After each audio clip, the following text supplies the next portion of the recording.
অনেকেই জাহিরিভাবে বলে থাকে যে মিলাদুন নবী শব্দের অর্থ হচ্ছে জন্ম বৃত্তান্ত। এটা জাহিরি অর্থ করা যায়, যদিও আমি বলেছি না। আমার রাসূল পাকের ক্ষেত্রে মিলাদুন নবী একে দুই ভাগে আমরা ভাগ করেছি। একটা হচ্ছে জাহিরি ঈদে মিলাদুন নবী, বাতিনি মিলাদুন নবী। বাতিনি মিলাদুন নবী রাসূল পাক সাল্লাল্লাহু আলাইহি ওয়াসাল্লাম আল্লাহ থেকে যেভাবে সৃষ্টি হয়েছেন সেটা জানা মানা। আর জাহিরি ঈদে মিলাদুন নবী হচ্ছে রাসূল পাক সাল্লাল্লাহু আলাইহি ওয়াসাল্লাম হযরত আব্দুল্লাহ আমেনার মাধ্যমে জমিনে যেভাবে আসার যেভাবে শুভাগমন করেছেন, এই ঘটনাকে কেন্দ্র করে শত শত মুজিজা শরীফ তা জানা মানাই হচ্ছে মিলাদ, মিলাদ বা মিলাদুন নবী। তো এখন অনেকে প্রশ্ন করে সেই মিলাদ বা জন্ম বৃত্তান্ত, যেটা জাহিরি অর্থ, রাসূল পাকের জন্ম বৃত্তান্ত কোরআন পাকে আছে কিনা, এই ধরনের অনেকে প্রশ্ন করেন। তাদের প্রত্যুত্তরে আমি বলবো হাজার হাজার বার আছে।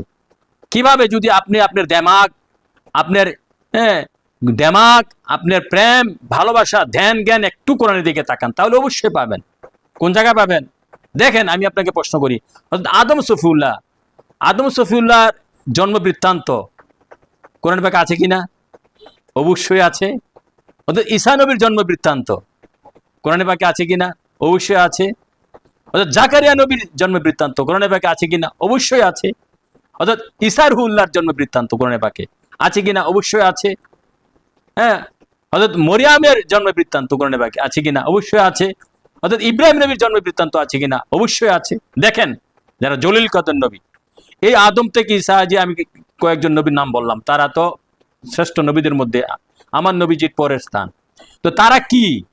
তারা হচ্ছে আমার নবী, আপনি মেখুল কায়নাতের নবী, হুজুর পূর্ণ সাল্লাল্লাহু আলাইহি সাল্লামের খলিফা, আমার আখিরি নবীর খলিফা, আখিরি নবীর খাদেম, আখিরি নবীর প্রতিনিধি। তো আখিরি নবীর খাদেম, আখিরি নবীর প্রতিনিধি যারা, তাদের জন্ম কাহিনী বা মিলাদুন নবী যদি কোরআনে পাকে থেকে থাকে স্পষ্ট আয়াতে, কুড়ি কুড়ি আয়াতে, শত শত আয়াতে, তাহলে যিনি নবীদের নবী, রসুলদের রসুল, সমস্ত কুল কায়নাতের বাচ্চা, আল্লাহর দোস্ত হাবিব, তার সেই নবীজির মিলাদুন নবী, মিলাদ বা জন্ম বৃত্তান্ত বা আগমন বৃত্তান্ত কোরআনে পাকে আছে কিনা আপনি একটু দেমাগ, সেন্স, বিবেক, ধ্যান খেয়াল করেন,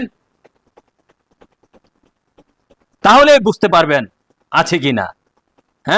আমি তো মনে করি সারাটি কোরআন, কোরআনের প্রতিটা আয়াত, প্রতিটা শব্দ, প্রতিটা অর্থ রাসূল পাকের মিলাদ শরীফ, রাসূল পাকের প্রশংসা শরীফ, রাসূল পাকের শান মান শরীফ সাক্ষী দিচ্ছে।